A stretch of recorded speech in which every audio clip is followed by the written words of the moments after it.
আজ এসএসসি যোগ্য অযোগ্যদের তালিকা প্রকাশ করার কথা। তালিকা প্রকাশের দাবিতে এসএসসি ভবনে অভিযান যোগ্য শিক্ষক ও শিক্ষিকার অধিকার মঞ্চের। দুপুর 12টায় অর্থাৎ এই অভিযান শুরু হওয়ার কথা ছিল এবং 12টা বেজে গেছে। এই মুহূর্তে দেখতে পাচ্ছেন সেই জমায়েতের ছবি। এখান থেকেই শুরু হবে অভিযান। এবার তালিকা কি শেষ পর্যন্ত প্রকাশিত হবে, এটাই এখন প্রশ্ন। যোগ্য অযোগ্য তালিকা প্রকাশের দাবিতে করুণাময়ী থেকে এসএসসি অফিস পর্যন্ত মিছিল। আচার্য সদনের ভিতরে ও বাইরে ব্যাপক পরিমাণে পুলিশি প্রহরা রয়েছে। বিধাননগর পুলিশ কমিশনারেটের পক্ষ থেকে উচ্চপদস্থ আধিকারিকদের উপস্থিতি রয়েছে র্যাফ এবং কমব্যাট ফোর্স। সব মিলিয়ে কথা বলবো। আমাদের সঙ্গে রয়েছেন এসএসসি ভবনের সামনে থেকে আমাদের প্রতিনিধি শুভঙ্কর মণ্ডল। শুভঙ্কর, 12টা বেজে গেছে, অভিযান শুরু হয়ে যাওয়ার কথা। যতক্ষণ পর্যন্ত না তালিকা প্রকাশিত হচ্ছে, আজকের কর্মসূচি সম্পর্কে আমরা জানি। এই অভিযান সম্পর্কে তুমি কি জানতে পারছো, কি ছবি আমাদের জানাও। দেখো, এই অভিযান কিন্তু করুণাময়ী থেকে শুরু হবে এবং সেটি এসএসসি অফিস অর্থাৎ আচার্য সদন পর্যন্ত আসবে এবং তার আগে বিধাননগর কমিশনারেটের তরফ থেকে একেবারে ব্যাপক নিরাপত্তার ঘেরাটোপে মুড়ে ফেলা হয়েছে এসএসসি অফিস অর্থাৎ আচার্য সদনকে। আমার ঠিক পেছনে আমি দেখতে পাচ্ছি এখানে যে ছবিটা, দেখো এখানে পুলিশ যেরকম রয়েছে সাদা পোশাকে, খাকি উর্দিতে, কাঁদানি গ্যাসের সেল এখানে কিন্তু মজুত রাখা হয়েছে। অর্থাৎ পরিস্থিতি যদি হাতের বাইরে যায়, কোনো রকম যদি অপ্রীতিকর ঘটনা এখানে ঘটে, তাহলে কিন্তু সেটিকে মোকাবিলা করার জন্য যাবতীয় বন্দোবস্ত যেন সেরে রাখা হচ্ছে। একই সঙ্গে বিধাননগর পুলিশ কমিশনারেটের উচ্চপদস্থ আধিকারিক তারা এখানে উপস্থিত রয়েছেন। বারবার তারা বিভিন্ন জায়গাগুলি ঘুরে দেখছেন, দেখে যেখানে আধিকারিক যারা রয়েছেন তারা কিন্তু কথা বলছেন। একটু আগে র্যাব কমব্যাট ফোর্সের আরও সংখ্যা বাড়ানো হয়েছে।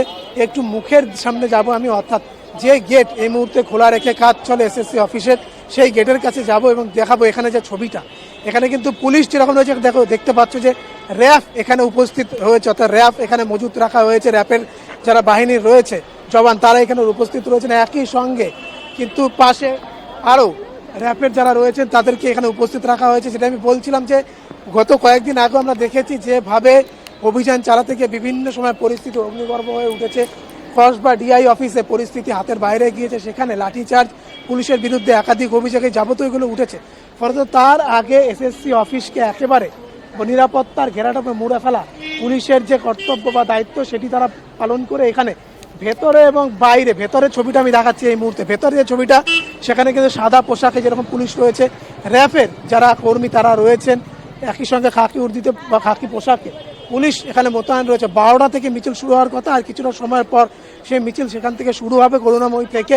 এবং তোমায় জানিয়ে রাখি যে সেই মিছিলের কিন্তু রয়েছে আমাদের অন্য অপর এক প্রতিনিধি শাকিল। এবং এইখানে আজ মূলত যে কারণে অভিযান এসএসসি অফিসে যোগ্য শিক্ষক শিক্ষিকা অধিকার মঞ্চের যে অভিযান, তা কিন্তু মূলত যোগ্য অযোগ্য তালিকা প্রকাশের দাবিতে। কেননা গত 11ই এপ্রিল বিকাশ ভবনে শিক্ষামন্ত্রী ব্রাত্য বসু, সেই সঙ্গে এসএসসি চেয়ারম্যান সিদ্ধার্থ মজুমদারের সঙ্গে এবং মধ্যশিক্ষা পর্ষদের আধিকারিকদের নিয়ে যোগ্য চাকরিহারা শিক্ষক শিক্ষিকারা যে বৈঠক করেছিলেন, বেশ কয়েক ঘন্টা ধরে সে বৈঠক চলেছিল। সেখানে কিন্তু সিদ্ধান্ত হয়েছিল, বলা হয়েছিল, শিক্ষামন্ত্রী বলেছিলেন পরবর্তীতে যে 21 তারিখের মধ্যে অর্থাৎ 21শে এপ্রিলের মধ্যে যোগ্য অযোগ্যদের তালিকা তারা প্রকাশ করবেন।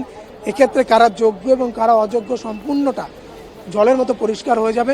আজ সেই দিন, আজ সেই ডেডলাইনের শেষ দিন 21 তারিখ। এবং কিছুক্ষণ আগে এসএসসি চেয়ারম্যানের সঙ্গে আমার ফোন মারফত কথা হয়েছে। মধুমন্তী, আমি জানিয়ে রাখি কলকাতা টিভিতে এই প্রথম যে তিনি কিন্তু জানিয়েছেন আজ বিকালের মধ্যে কোনো একটা কিছু হতে পারে, অর্থাৎ এই তালিকা প্রকাশিত হতে পারে বলে তিনি আমাদের জানিয়েছেন। এবং তোমায় জানিয়ে রাখি এই মুহূর্তে ব্যাপক ব্যস্ততা এসএসসি অফিসের ভেতরে। ইতিমধ্যে বেশ কয়েকবার ভার্চুয়াল বৈঠক এসএসসি চেয়ারম্যান তিনি করেছেন। আইনজ্ঞদের পরামর্শ নেওয়া হচ্ছে, আইনি পথের পরামর্শ নেওয়া হচ্ছে। এইখানে শুভঙ্কর জানতে চাইবো, চেয়ারম্যান কি বলছেন, আদৌ তালিকা প্রকাশিত হবে কিনা এ ব্যাপারে কিছু পরিষ্কার করছেন, স্পষ্ট করছেন? দেখো, তাকে যখন প্রশ্ন করেছিলাম যে আজ তো ডেডলাইন, অর্থাৎ আজ কিন্তু শেষ দিন 21 তারিখ, সেক্ষেত্রে একটি অভিযান এখানে হওয়ার কথা রয়েছে, সেই দিকে তাকিয়ে আপনাদেরকেও সময় আপনারা বেঁধে দিয়েছিলেন 21 তারিখের মধ্যে শিক্ষা দপ্তরের তরফ থেকে, বিশেষ করে শিক্ষামন্ত্রী বলে দিয়েছিলেন। তখন কিন্তু এসএসসি চেয়ারম্যান জানান আজ বিকেলবেলা সময় হয়তো লাগবে, এত তাড়াতাড়ি নয়, বিকেলের দিকে কিন্তু তালিকা প্রকাশের সম্ভাবনা প্রবল। তিনি এমনটাই কিন্তু সম্ভাবনা ব্যক্ত করেছেন এবং সেই দিকেও আমাদের নজর থাকবে মধুমন্তী। যে কারণে এত ধরনের হয়রানি, এত কিছু সমস্যা, সেই যে যোগ্য অযোগ্য যেটি বাছাই করা গেল না, যার জন্য প্রায় 25,000 সামথিং কিছু শিক্ষকের চাকরি, শিক্ষক শিক্ষিকার চাকরি, শিক্ষাকর্মীর চাকরি চলে গেল এবং সেইখানে ধরে স্বাভাবিকভাবে অবশেষে এসএসসি কিন্তু সেইখানে তারা এই যে যোগ্য অযোগ্য বাছাইয়ের যে প্রক্রিয়া সেই প্রক্রিয়া করতে পেরেছেন এবং তালিকা তারা চূড়ান্ত করে আজ ওয়েবসাইটে সেই তালিকা আপলোড হয় নাকি সাংবাদিক বৈঠক করা হয় সেইটির দিকে আমাদের নজর থাকবে। সাংবাদিক বৈঠক করলে সরাসরি সেই বিষয়টি জানা যাবে, না হলে এসএসসির ওয়েবসাইট থেকে আমাদেরকে সেই তালিকা পেতে হবে। তবে আজ বিকেলে সেই সম্ভাবনা প্রবল হচ্ছে, এসএসসি চেয়ারম্যান কিন্তু আমাদের জানিয়েছেন যে সেই সম্ভাবনা প্রবল হচ্ছে যখন তারা গুছিয়ে এনেছেন যাবতীয় কর্মপ্রক্রিয়া করে তারা গুছিয়ে এনেছেন যোগ্য অযোগ্যদের যে তালিকা।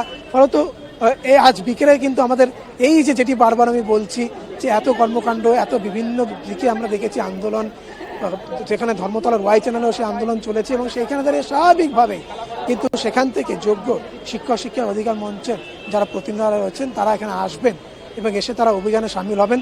আর কিছুক্ষণ পর মিছিল শুরু হলে সে মিছিল কিন্তু এগিয়ে যাবে এবং এগিয়ে এসে এই আচার্য সদনের সম্মুখে তারা আসবেন। তারপর তাদের একটাই দাবি, অবিলম্বে যোগ্য অযোগ্যদের তালিকা প্রকাশ করতে হবে।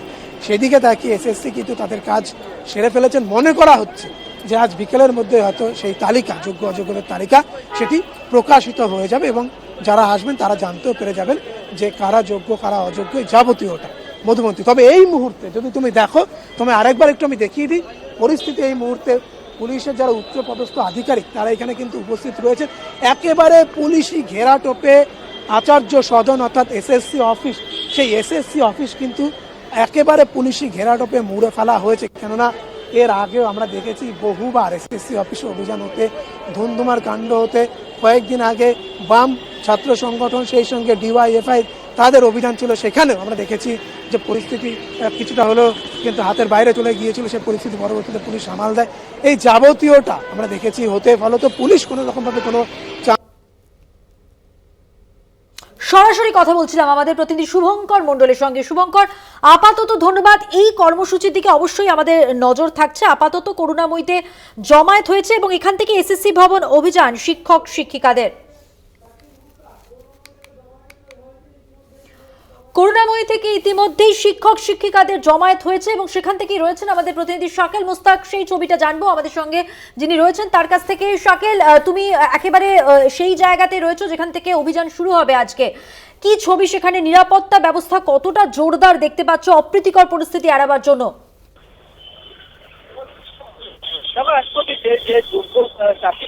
আজকে মূলত ভবন অভিযান করবে এমনটাই কিন্তু তারা জানাচ্ছে এবং মূলত আজকে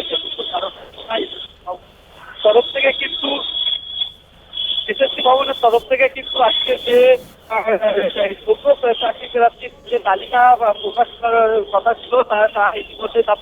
শাকিল, তোমাকে বিরত করছি, তোমার কথা আমাদের কাছে স্পষ্টভাবে পৌঁছচ্ছে না, তবে এই অভিযানের দিকে অবশ্যই আমাদের নজর থাকবে। আপাতত ধন্যবাদ শাকিল, তোমাকে কথা বললাম প্রতিনিধি শাকিল মুস্তাকের সঙ্গে। আর যোগ্য অযোগ্যদের তালিকা প্রকাশ করার কথা, এসএসসির তালিকা প্রকাশিত হওয়া নিয়ে জল্পনা যদিও রয়েছে, আর এই আবহেই এসএসসির দপ্তর পর্যন্ত মিছিলের ডাক দিয়েছেন আন্দোলনরত শিক্ষক শিক্ষিকারা। এবার প্রশ্ন উঠছে যে ওই তালিকায় কি থাকতে চলেছে, তালিকায় তারা আদৌ সন্তুষ্ট হবেন কিনা, পরবর্তী সিদ্ধান্ত কি হবে তাদের। করুণাময়ী থেকে ইতিমধ্যেই জমায়েত শুরু হয়েছে, করুণাময়ী থেকে এসএসসি ভবন পর্যন্ত এই মিছিল, এই অভিযান শুরু।